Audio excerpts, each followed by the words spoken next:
Olá pessoal, tudo bem com vocês? Vamos dar continuidade ao nosso estudo, explorando um pouco mais sobre as orações subordinadas adjetivas. Então nós já aprendemos que oração porque tem verbo, subordinada porque é uma relação de dependência e adjetiva porque ela pode funcionar como um adjunto adnominal ou como um aposto, certo? Lembre-se de que é muito importante diferenciar as ideias de restrição, especificação, e explicação. Porque a restrição não pode ser retirada do período, porque aí ele perde a ideia que o autor quis transmitir. Já a explicação pode ser retirada e ela vem entre vírgulas, tá? Não basta saber que a diferença entre elas está na pontuação ou na falta dela. Vocês têm de entender o sentido da frase. Aprendemos que as orações adjetivas na função de adjunto adnominal ou aposto podem atuar de duas maneiras, restringindo, especificando um nome, um substantivo ou pronome, ou explicando um nome, acrescentando informações sobre ele. E é o que nós vamos ver aqui um pouquinho nessas duas atividades. As orações subordinadas adjetivas restritivas delimitam o sentido do termo antecedente, exercendo a função de adjunto adnominal. O que é um adjunto adnominal, pessoal? Adjunto adnominal é algo que está ao lado de um substantivo ou de um pronome, acrescentando ideias, informações a eles, sendo elas indispensáveis ao sentido da frase. O aluno que estuda consegue boas notas quando não vêm separadas por vírgulas, aqui a ideia fica de restrição. Eu não falei de qualquer aluno, eu falei apenas que o aluno que estuda consegue boas notas, os que não estudam não conseguem boas notas. E essa oração que estuda equivale ao adjetivo estudioso. E quando eu tenho um adjetivo e não uma oração, eu tenho um adjunto adnominal. Se eu tiver uma oração porque tem verbo, aí vai ser uma oração subordinada adjetiva. Tudo bem?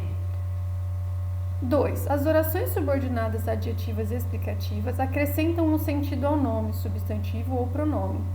E quando compostas por verbo de ligação, quais são os verbos de ligação? Ser, estar, parecer, permanecer, continuar, ficar, virar e tornar-se.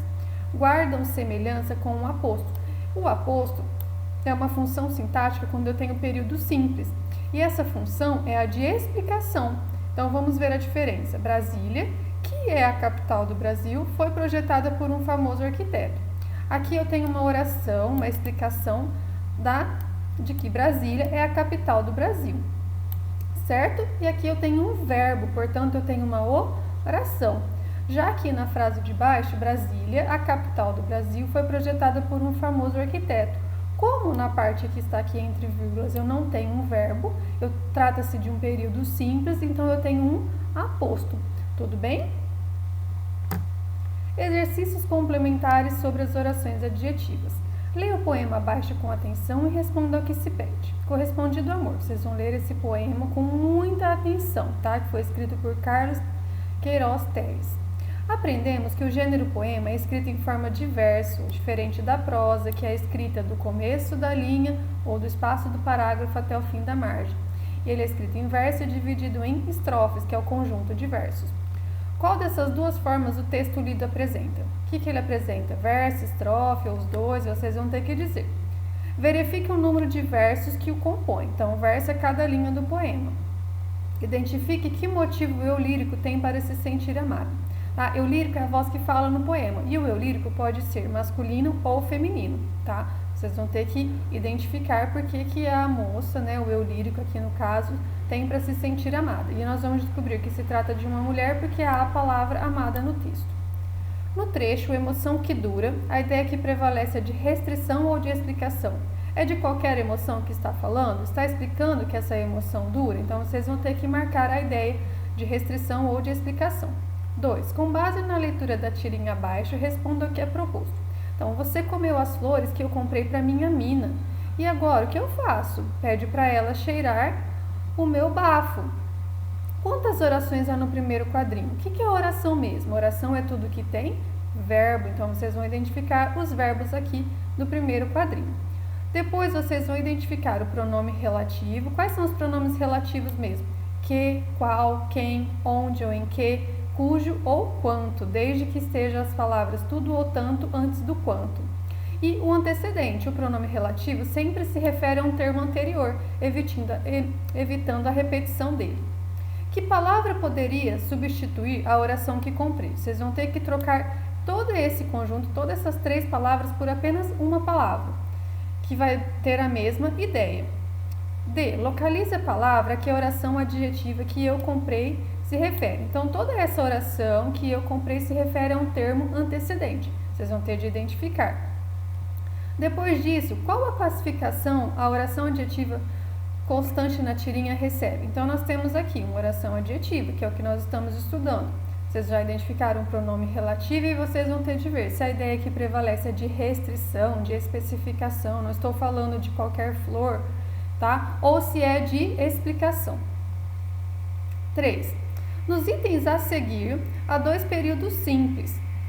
Una-os usando pronomes relativos e diga se a oração formada por eles é adjetiva, restritiva ou explicativa, tá? Então, aqui, pessoal, eu troquei, vocês não vão ter de fazer.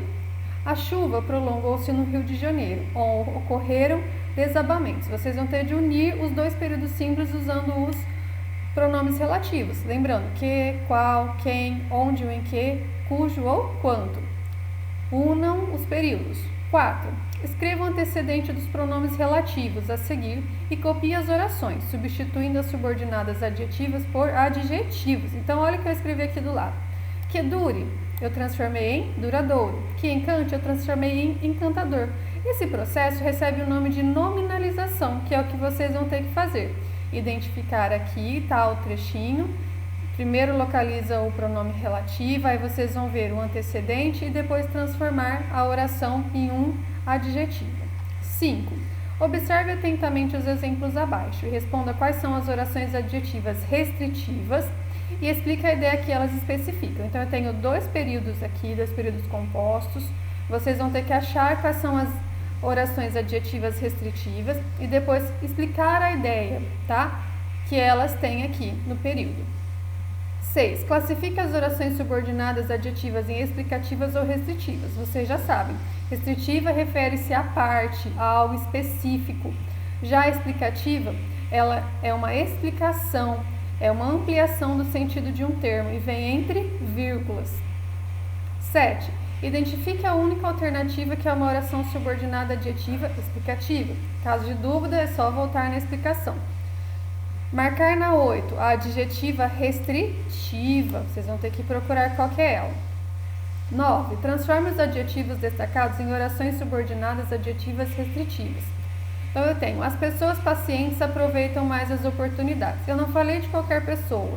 Eu falei das pessoas pacientes. Então, eu falei as pessoas que são pacientes aproveitam mais as oportunidades. Vocês têm de transformar pacientes em oração, tá? Pode ser que não dê certo de transformar o adjetivo em verbo, mas vocês podem acrescentar um verbo, que foi o que eu fiz aqui. As pessoas que são pacientes aproveitam mais as oportunidades. E vocês vão fazer isso com todas as frases aqui. 10. Sabe-se que a palavra que possui várias classificações, dentre elas conjunção integrante e pronome relativo. Para diferenciá-los, basta trocá-lo por o qual e, se a frase continuar com sentido, será considerado um pronome relativo. Portanto, leia este período com atenção. Então, o que é a conjunção integrante? Ela não tem significado na frase e eu não posso trocar por o qual.